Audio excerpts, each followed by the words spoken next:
para ulama-ulama kita ini ketika merdeka, mereka kemudian tidak melanjutkan karir militernya. Oke. Bagi mereka sudah aman Indonesia dan sudah merdeka, ya mereka kembali ke barak masing-masing, kembali ke pesantren masing-masing. Nah, disinilah ada missing link ya. Oke. Sehingga TNI itu kemudian diambil alih. Kupas lewat obrolan santai. Assalamualaikum warahmatullahi wabarakatuh. Waalaikumsalam warahmatullahi wabarakatuh. Ketemu lagi di Close Kupas lewat obrolan santai. Alhamdulillah saya Happy Andi Bustani hari ini mendapatkan tamu yang luar biasa, Ustadz Nur Hadi Ramadan atau Hadi Nur Ramadan. Hadi Nur Ramadan, Ustaz. Hadi Nur Ramadan. Tapi orang sering ketukar Nur Hadi Nur Ramadan. Ya, sama seperti Mustafa Ali Yakub dengan Ali Mustafa Yakub. Saya pernah dibentak salah ya. Ya, Ustadz Hadi Nur Ramadan. Ramadan ada hubungan dengan bulan Ramadan, Ustaz? Ya, lahir di bulan Ramadan. Jadi ulang kalau tahun Hadi Nur Syawal lahir di bulan Syawal. Nah, jangan sampai Hadi Nur Desember ya. Ya, bersama saya Ustadz Hadi Nur Ramadan. Beliau seorang pegiat literasi sejarah. Saya senang sekali ketemu beliau dan punya pustaka namanya? Pusat Dokumentasi Islam Indonesia Tamadun. Ya, Pusat Dokumentasi Islam Indonesia Tamadun. Disingkat dengan Pusdok Tamadun. Pusdok Tamadun. Teman-teman mampir di Instagramnya, namanya Pusdok Tamadun. Ya, Pusdok Tamadun. Nanti ditulis di deskripsi insyaallah ya. Ya, alhamdulillah ya, pagi hari dalam rekaman ya. Nanti teman-teman nontonnya mungkin di sore hari. Bertemu dengan Ustadz Hadi Nur Ramadan dan kita akan bincang banyak tentang sejarah Islam terutama dan momentumnya Ramadan. Selama ini kita menganggap bahwa hari kemerdekaan Indonesia itu adalah 17 Ramadan dan itu tidak salah. Tapi kita lupa bahwa momentum yang bersejarah itu pun terjadi di bulan Ramadan. 9 Ramadan 1364 kalau tidak salah ya. Artinya kalau kita hitung dari 1364 sampai sekarang 1443 Hijriah, Indonesia sudah berusia 79 tahun Hijriah dan 77 tahun Masehi. Begitu kira-kira ya. Nah, kita akan bincang Ustadz Hadi tentang apa sih hikmahnya atau mengapa pilihan proklamasi itu di Ramadan. Ini ada apa yang menunjukkan apa menurut Ustadz? Ya, makasih Ustaz Happy. Jadi kawan-kawan, subhanallah ya, kalau kita lihat peristiwa-peristiwa kemenangan yang Allah berikan dalam sejarah untuk umat Islam itu terjadi pada bulan Ramadan. Bukan hanya di Indonesia saja, tapi juga berbagai peristiwa-peristiwa besar kemenangan umat Islam, baik zaman Rasulullah, para sahabat, kisah para tabi'in, tabi'ut tabi'in, sampai kemudian para imam dan para pejuang-pejuang kita. Nah, yang menarik ya, Allah berikan kemenangan futuhat itu pada bulan suci Ramadan. Itu sesuai dengan termaktub dalam Undang-Undang 1945 bahwasanya negeri kita ini merdeka atas rahmat dan berkah dari Allah Subhanahu wa taala. Dan rahmat berkah itu kan Allah turunkan pada bulan suci Ramadan, Sat. Dan ini saya sedang melacak, Sat ya. Kata yang membuat ini siapa? Rahmat dan berkah. Atas rahmat dan berkah dari Allah yang Maha Kuasa. Alinea ketiga pembukaan Undang-Undang 45. Ada yang mengatakan dari berbagai wawancara yang saya lakukan, ada yang mengatakan ini adalah dari Haji Agus Salim. Ide ini. Ada yang mengatakan ini adalah idenya dari Kiai Haji Wahid Hashim. Ada juga yang mengatakan ide ini dari Ki Bagus Hadi Kusumo. Ya. Ada juga yang mengatakan ini ide dari Abdul Kahar Muzakir. Itu semua anggota PPKI ya, panitia persiapan. Ya, anggota PPKI yang kemudian mereka juga semuanya adalah anggota BPUPKI. BPUPKI yang kemudian juga mereka inilah yang merumuskan Pancasila. Ya. Nah, pada akhirnya siapa sebenarnya yang mengusulkan atas berkat rahmat Allah tadi itu? Ya, kalau saya telusuri ya, hampir semua ide itu disampaikan dari berbagai tokoh. Dan mencapai kata sepakat bersama artinya. Kesepakatan bersama. Dan di situ sangat luar biasa saat para ulama-ulama kita yang tergabung dari dalam BPUPKI, mereka semuanya para penulis tafsir Quran. Misalkan Kiai Haji Abdul Halim dari Majalengka, pendiri PUI, dia nulis tafsir Quran. Sampai sekarang masih ada? Ada tafsirnya. Lalu yang kedua Kiai Haji Ahmad Sanusi, pendiri pesantren Syamsul Ulum Gunung Puyuh, kakeknya Prof Didin Hafidudin. Masih ada nasab. Ya, kakeknya Kiai Didin Hafidudin itu juga nulis tafsir. Salah satu dia bahkan nulis 2 tafsir. Nama tafsirnya itu Raudatul Irfan. Lalu kemudian Kiai Wahid Hashim juga nulis tafsir. Abdul Kahar Muzakir juga menulis tafsir tahun 30-an. Jadi sebelum merdeka ya. Sebelum merdeka. Jadi kata kunci rahmat, berkah, apalagi kalau kita lacak kemudian dari Pancasila 1 sampai Pancasila terakhir, sila terakhir itu mulai dari tauhid, hikmah, adil, adab dan sebagainya, ini kan kata-kata kunci yang ada di Al-Qur'an. Dan tentu adalah orang yang selalu interaksi dengan Al-Qur'an. Jadi bukan sembarang tokoh yang tergabung dalam PPKI dan BPUPKI itu ya. Nah, maka demikian bisa dijelaskan Ustaz Hadi tentang bagaimana sih peran umat Islam terutama dalam proses proklamasi itu sendiri yang dilaksanakan di hari Jumat, Jumat.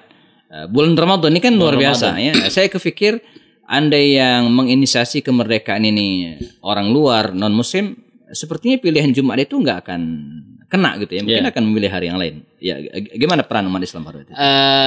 Saya ingat pesan dari Jos McTurnan Kahin, seorang Indonesianis sejarawan penulis Amerika Arab juga kalau nggak salah. Arab. Dia yang nulis disertasi nasionalisme dan revolusi Indonesia. Jadi dia awalnya wartawan, datang ke Indonesia dan dia kemudian jadi ketua Indonesia Project di Universitas Cornell. Dalam disertasi beliau katanya nasionalisme itu lahir itu dari spirit agama. Nah, agama itu ya mayoritas Islam. Jadi Islam dan nasionalisme itu tidak bisa dipisahkan. Satu paket. Walaupun kemudian para ulama kita bersepakat yang namanya nasionalisme itu tidak tersekat oleh geografis. Kita membela Palestina itu tidak merusak nasionalisme kita. Bahkan sangat luar biasa. Ustadz Happy, insya Allah buku kita sedang kita garap dan insya Allah Ramadan ini terbit. Kami sedang melacak dokumentasi pidato-pidato para pendiri bangsa kita tentang perjuangan Palestina. Mulai dari Soekarno, Ahmad Subarjo, Ruslan Abdul Ghani, lalu kemudian Agus Salim, Muhammad Rum, termasuk Pak Nasir dan sebagainya. Mereka memperjuangkan kepada nasionalisme dan memperjuangkan kemerdekaan, bukan hanya kemerdekaan Indonesia saja. Bahkan Bung Karno pernah mengatakan selama Palestina dijajah, selama itu juga imperialisme masih tegak di muka bumi. Ya, kembali ke tema awal kita, peran umat Islam dalam proklamasi dan kemudian sebelum proklamasi dan setelah proklamasi. Karena kita tidak bisa nafikan perjuangan umat Islam pada masa-masa penjajahan dan pasca proklamasi ya masa-masa Bung Tomo gitu kan. Bisa ditelusurkan lebih detail tentang peran umat Islam secara umum. Kita awali dari era jelang kemerdekaan mungkin Ustaz. Tokoh-tokoh siapa yang berperan selain Haji Agus Salim, Wahid Hashim, Haji Sanusi, kemudian yang lainnya tadi. Contoh misalkan pidato yang sangat heroisme, yaitu yang disampaikan oleh Bung Tomo di Surabaya saat yang membangkitkan arek-arek Surabaya. Saya justru mendapat data itu salah satu Bung Tomo mengeluarkan semangat pekikan takbir Allahu Akbar, heroisme jihad, itu bisikan dari Pak Nasir. Dan itu saya dapatkan justru dari data Dr. Ruslan Abdul Ghani yang kemudian menjadi tokoh diplomat yang sangat terkenal pada konferensi Asia Afrika. Termasuk juga di situ ada aktor yaitu dari Hashim Asy'ari. Jadi Hashim Asy'ari memang sama Pak Nasir ini kan dua Hashim tokoh. Asy'ari dengan yang terkenal resolusi jihad itu juga satu paket. Karena kan dua tokoh umat ini kan saling komunikasi. Walaupun secara organisasi sepuh Pak Nasir lebih junior. Lebih junior dan Hasyim Asy'ari lebih senior kan. Ya. Tapi interaksi itu sudah terbangun komunikasi. Ya. Jadi Bung Tomo mungkin sempat ada ungkapan bahwa waktu itu Bung Tomo agak sulit bagaimana menggerakkan area-area Surabaya ini, dan ketemulah kata pekikan takbir tadi itu gitu ya. Yang hari ini sering dilecehkan malah ya. Sering dilecehkan dan ditakuti gitu kan. Jadi kalau dulu digunakan untuk nakut-nakutin penjajah, sekarang justru anak bangsa sih takut dengan kalimat tersebut. Ini yang saya kira Ustadz Happy, kita mulai kehilangan identitas. Istilah jihad, istilah jenggot. Ya. Bahkan Ustadz Happy, para pemimpin-pemimpin kita juga sangat lekat dengan jenggot. Misalkan Ahmad Subarjo, ya, tokoh Kementerian Luar Negeri ya, Haji Agus Salim, lalu Ali Sastro Amijoyo, ya. Mereka berjenggot. Iya. Jadi bahkan Hasyim Asy'ari juga. Hasyim Asy'ari berjenggot. Walaupun ya karikatur sekarang sudah hilang jenggotnya. Bahkan gambar sekarang nggak ada jenggot. Nggak ada jenggotnya, sudah dicukur ya. Nah ini termasuk peci hitam itu adalah simbol nasionalisme. Ya. Bagaimana kemudian seorang tokoh yang bernama Ahmad Subarjo memakai peci hitam di bumi kolonialisme di Belanda itu sebagai bukti perlawanan. Jadi pakai peci hitam itu ada makna dan filosofinya. Dan itu yang dipakai oleh Bung Tomo ya waktu itu yang dipakai Bung Tomo. Dan Ustadz Happy lihat para saya pemimpin. mau ganti peci hitam lagi. Saya ini harusnya pakai peci tadi. Peci hitam nanti. Dan ini di gambar Kang Hadi ada Pak Nasir pakai peci hitam juga ya. Nah, ini menarik. Ini simbol ya, simbol Islam tentang perjuangan ya, ada peci hitam. Ini kita akan bedah lagi tapi kita break sebentar. Kita akan kembali setelah pesan berikut ini. Konsumsi British Propolis, sehat insya Allah. Yuk bergabung di komunitas pengusaha perindu Rasulullah. Silakan klik link di deskripsi. Meniti jalan orang-orang mulia bersama para sahabat Rasulullah SAW, kita nikmati keindahan Islam. Kita masih di acara close ya, kupas lewat obrolan santai. Bersama Ustadz Hadi Nur Ramadan. Sehat saja, alhamdulillah sehat. Ya, sebelum kita lanjut bincang kita, Ramadan sudah menapaki di hari pertengahan alhamdulillah, dan kita berharap tetap sehat. Amin. Jangan lupa ya, jaga makan, minum, istirahat yang cukup ya. Kami menyarankan di antara yang bisa dikonsumsi selama Ramadan, tentu saja malam hari ya, ini ada British Propolis, luar biasa, suplemen yang bisa membantu kita mengikhtiarkan kesehatan kita insyaallah ya. Alhamdulillah saya minum ini juga Ustaz. Oh insyaallah. Ya. Wah, keren. Udah 2 tahun. Rutin ya? Rutin. Dan terasa banget. Iya. Ya. Ketahuan Ustaz Happy nanti bisa langganan sama Ustaz Happy nanti. Insyaallah. Siap. Kita ada komunitas ya, namanya Komunitas Pengusaha Perindu Rasulullah. Ya, saya pembina. Detail ada di deskripsi, nanti dicantumkan kontaknya segala macam, teman-teman bisa hunting segala insyaallah. Kita tiba di peci tadi ya. Peci bagaimana simbol jenggot, peci itu satu kebanggaan tersendiri bagi para pejuang Parut itu, termasuk Pak Nasir, Bung Tomo gitu kan. Di kalangan Nahdliyin sendiri ya peci itu nggak bisa dilepaskan ya. Dengan santri. Dengan simbol sebagai santri. Ini menjelaskan kepada kita teman-teman bahwa peran umat Islam dalam perjuangan kemerdekaan Indonesia ataupun pasca kemerdekaan Indonesia itu tidak bisa dinafikan. Nah, tadi kita agak loncat bicaranya setelah kemerdekaan. Kalau sebelum kemerdekaan, Ustaz Hadi, ada bagaimana bentuk atau peran umat Islam yang dicatat sejarah sebelum kemerdekaan? Kan dulu kita ini kan nggak punya tentara saja. Tentara, polisi ya. Para pejuang itu ya laskar tuh di berbagai daerah. Ada Laskar Siliwangi, ada Laskar Banteng, ada Laskar Gajah, ya, Laskar Pajajaran dan sebagainya. Tapi laskar yang paling banyak dari Sabang sampai Merauke itu adalah Laskar Hizbullah dan Sabilillah. Laskar Hizbullah ini didirikan oleh tokoh Islam. Jadi Laskar Hizbullah itu adalah para santri yang usianya sekitar 17 sampai 27 tahun. Sampai 30 tahun. 17 sampai 30 tahun. 30 tahun. Nah, sedangkan Laskar Sabilillah itu para kiai yang usianya 30 sampai 65 di atas tahun. Berarti. Iya.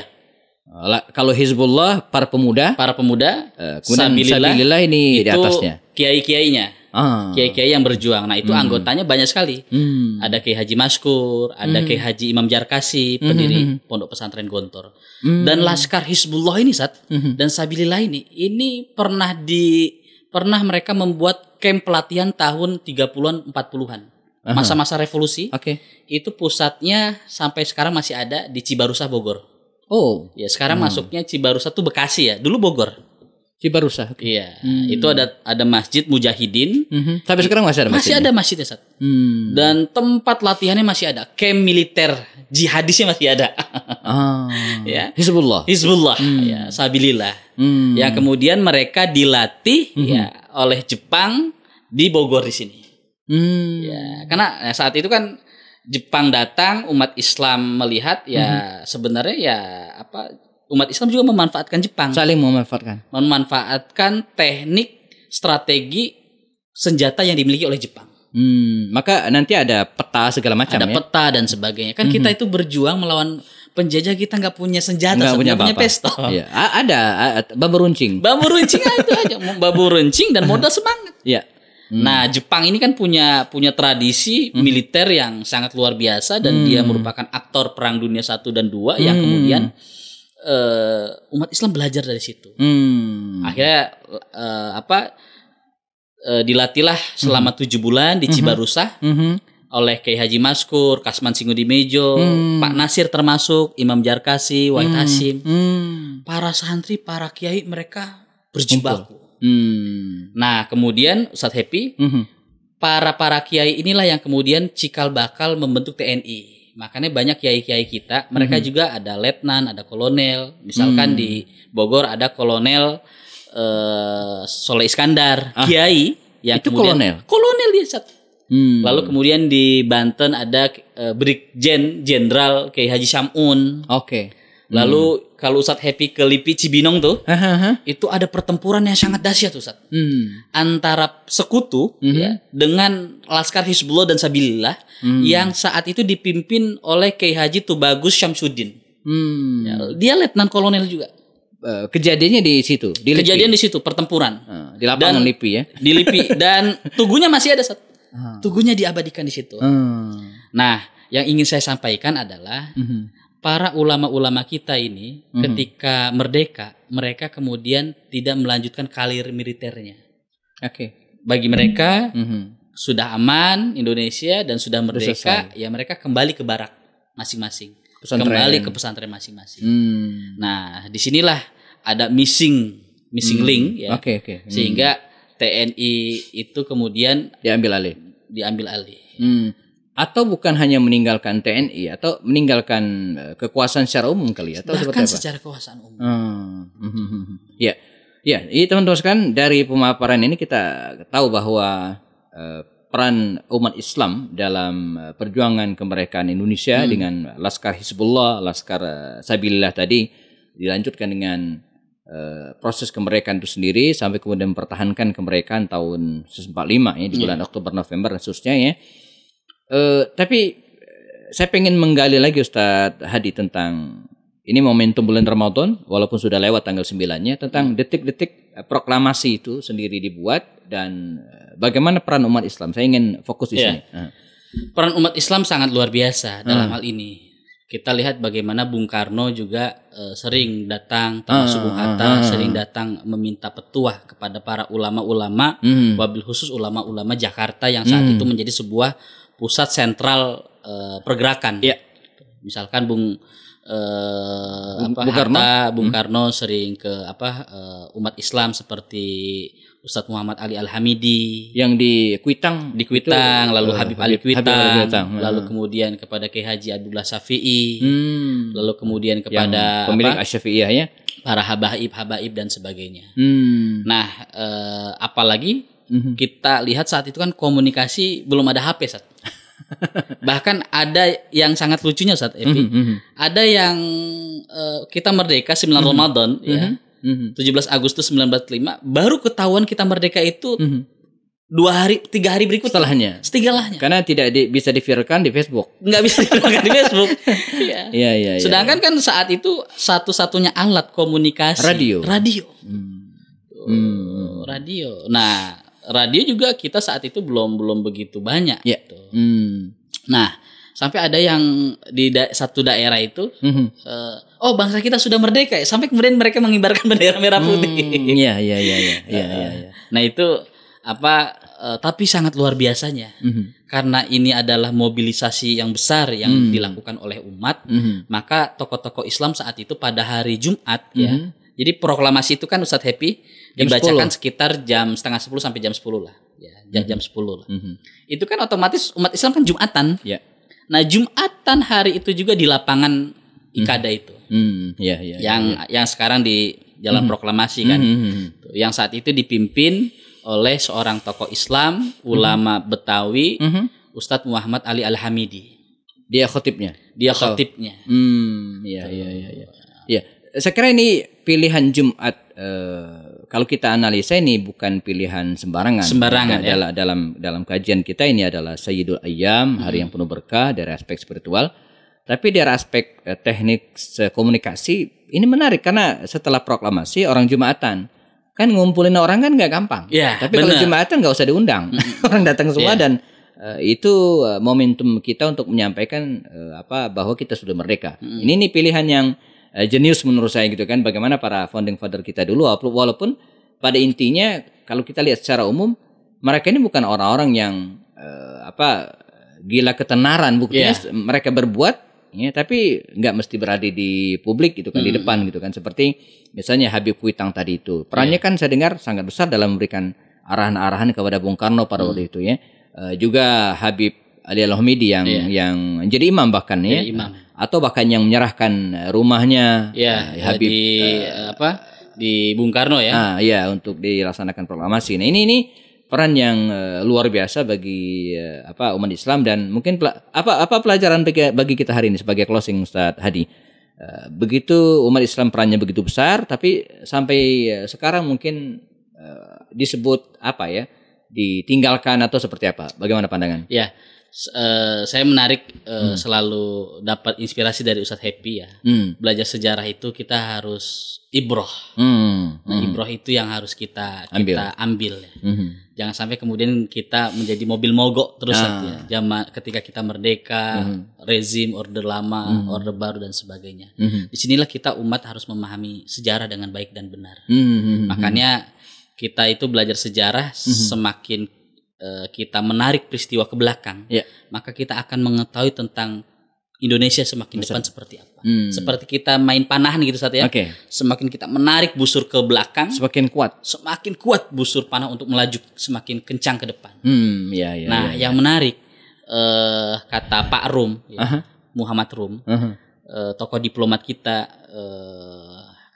peran Tuhan itu tidak bisa dipisahkan dari kemerdekaan Republik Indonesia. Secara logika Ustadz Happy, kita nggak mungkin kita merdeka. Logika matematikanya nggak mungkin ya. Mungkin. Yang kita hadapi waktu itu kan setelah lepas dari Jepang tentara sekutu. Ya, yang didompleng oleh Belanda ya. Dan mereka bisa menghancurkan Hiroshima Nagasaki dan yang ngebonceng Belanda Inggris ini kan penjajah besar. Sekutu, gabungan ya kan. Nah, inilah peran Tuhan yang tidak bisa dipisahkan. Maka saya ingat kata Buya Hamka ya, untuk menjadi Pancasilais sejati ya, adalah seseorang yang meyakini agamanya paling benar. Agama yang dianut. Agamanya yang paling benar. Makanya saya ingat kata Buya Hamka, orang yang menyamakan semua agama sama, ya, dia adalah Pancasilais yang munafik. Karena tidak meyakini agamanya benar. Itulah kata Kahin, agama itu sebagai sumber nasionalisme dan agama itulah sumber ya lahirnya kebangsaan. Kalau tidak ada agama, kalau kata Pak Natsir, kita tidak akan ditolong oleh Tuhan, oleh Allah, sehingga layak tepat jikalau kita merdeka. Dalam diktum Undang-Undang 1945 ada para perumus bangsa kita merumuskan bahwasanya negeri ini atas rahmat dan berkat dari Allah Subhanahu wa taala. Menarik teman-teman sekalian, kalau bicara tentang sejarah peran umat Islam di Indonesia, ini mengingatkan kepada kita bahwa pemilik ya, atau kalau dalam sebuah perusahaan ya, jadi pemilik saham terbesar Indonesia adalah umat Islam. Dan bangsa kita ini punya hutang besar kepada Islam. Bangsa jadi Republik ini punya hutang besar terhadap umat Islam ya. Ya, karenanya sebagai umat Islam tentu saja tanpa melecehkan umat-umat yang lain ya, marilah kita berikan ya, yang terbesar untuk negeri ini ya. Karena ketika kita memberikan peran yang besar untuk negeri ini, artinya kita memberikan sumbangsi yang besar terhadap umat Islam ya. Jangan kita abaikan ya salah satu pun aspek dari kehidupan berbangsa ini ya, artinya di antara umat Islam harus tetap ada yang jadi pemikir, tetap jadi ustadz, tapi juga harus ada yang berkecimpung di dunia politik dan kekuasaan, sehingga ibarat orang main bola gitu ya, disepak kemanapun maka yang akan menerimanya adalah umat Islam, sehingga bisa digolkan insyaallah. Kita ketemu lagi di kelas berikutnya insyaallah. Jazakumullah khairan atas perhatian dan bertemu lagi. Makasih Kang. Sama-sama. Hadi sudah hadir di sehat selalu Ustaz ya. Sehat alhamdulillah, mohon doanya selalu. Demikian assalamualaikum warahmatullahi wabarakatuh. Salam.